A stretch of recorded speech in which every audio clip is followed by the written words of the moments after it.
الرحمن الرحیم د مشر منظور او د ټول پنډا په اجازه تجاویز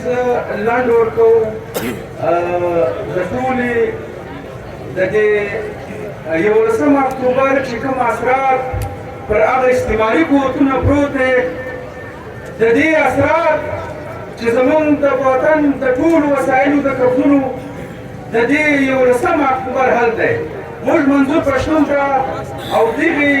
عدالتي جرګې ته دغه څلور تجویز ورکوو وخت لنډ دی اولنی دا چې زموږ د سر خوندي به څنګه وي سر به موږ څنګه خوندي کوو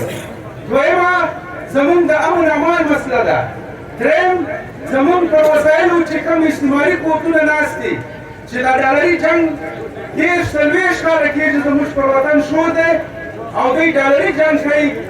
زموږ بچي یتیمان کړي دي کونډې یتیمان دي سپین ږیري قبایل وژني سیاسي مشران وژني او دوی بهر په خپلو په دغو زموږ پر وسایلو دوی جزیرې پیدا کوي او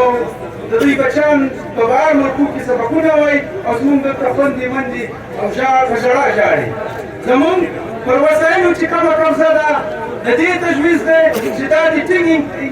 ټینګ په دې اکشن واخیستل شي او موږ انشاءالله تعالی د دغه جرګې یا د دې عدالت مکمله حمایت کوو زه خپله د دې په یو حیثیت د جنوبي پښتونخوا په 2000 کې چې کومه د فوجي اوله ماشاءالله زموږ پر کور فوجي اپریشن وسو په هغه اپریشن کې زما مشر ورور ساقي جان شهید او 4-5 نور زموږ ترونه په هغه کې شهیدان سو زما پلار 7 کاله جلا وطن شو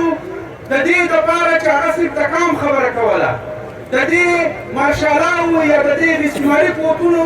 اولنی ټارګېټ موږ شوي یو نو موږ هم دغه فریاد دې جرګې ته راوړی دی موږ مکمله د دې د جرګې او د منظور پښتون ملاتړ کوو او د خپل مینې او د خپل سر په تن ورته ولاړ یو ډېره مننه